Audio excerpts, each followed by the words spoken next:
We also have several other cars that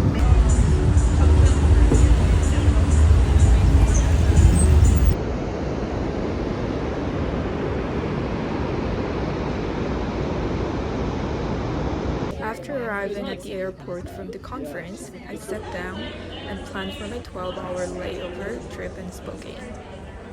First, I had lunch, then headed out to catch a bus to the downtown.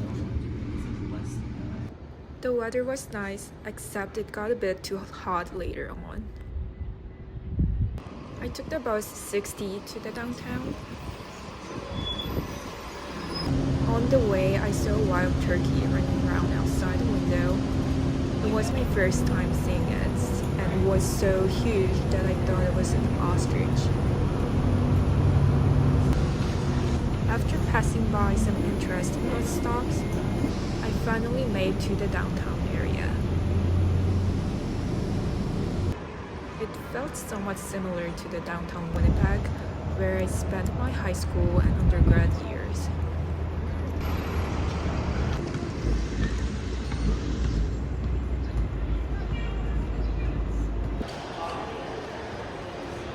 There were pride flags everywhere, especially since it was the Pride Month when I visited. I wanted to check out the library, but it was closed already. There was this Lincoln statue looking over the city and the waterfront. I don't know a lot about him nor the American history, but I liked the placement of the statue. It looked very glorious here.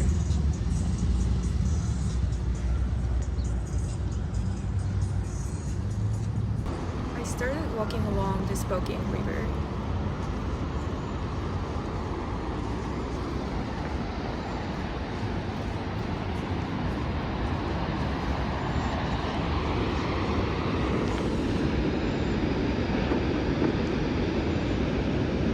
There was a huge bridge, hydroelectric plant, gondola, and so much more.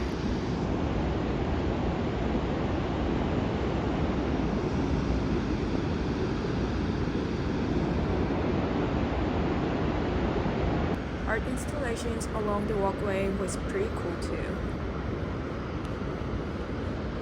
It seemed like a tribute to the indigenous history.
Got to the riverfront park, there was a huge pride event going on. Where you want to find out, but it's better than my friends say, hey, I think.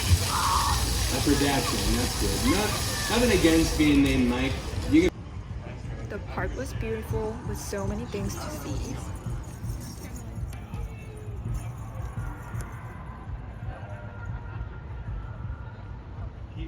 There was even an indoor carousel.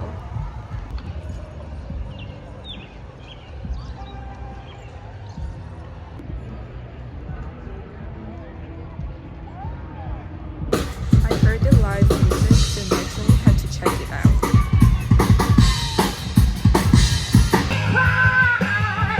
I hope you're satisfied. Walk next door, leave me alone while you're getting home. Let me.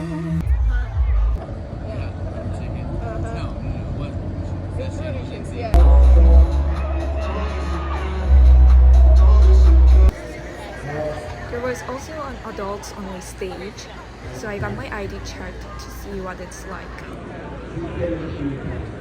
That have to be said and done. The rules. Do you all know the rules?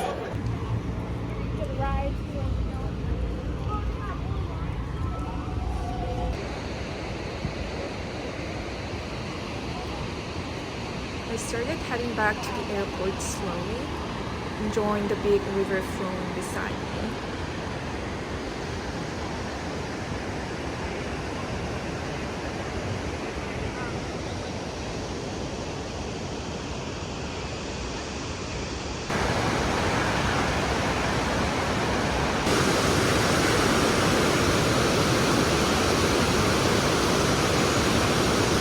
Then I realized I was going against the route they planned out for the visitors.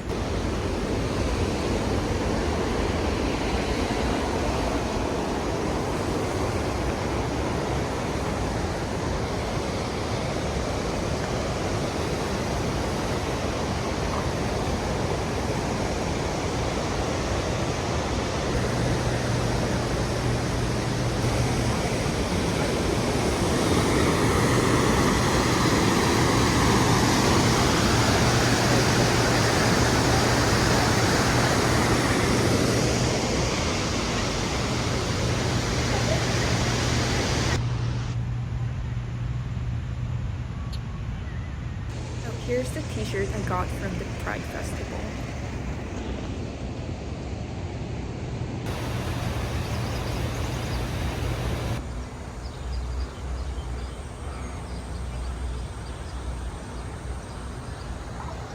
I always get fascinated by different pedestrian lights and fire hydrants in different cities, so here are some of them.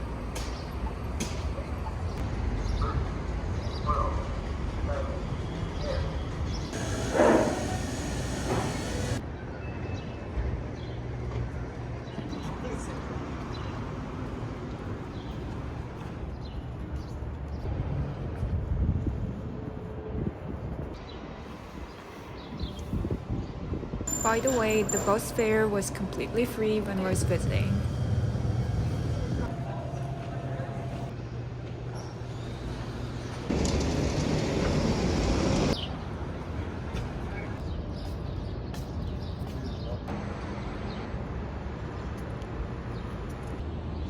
I decided to grab some food before going back to the airport, but the bus schedule was not perfect, so I ended up getting them to go. And here's my bus ride back to the airport. The airport was super quiet, with only a handful of people traveling. It was a midnight flight, so I brushed my teeth and got ready for a good night's sleep. There was literally no one other than a few of us traveling. I finally hopped onto my flight back to Toronto, and I'll see you all again in my Toronto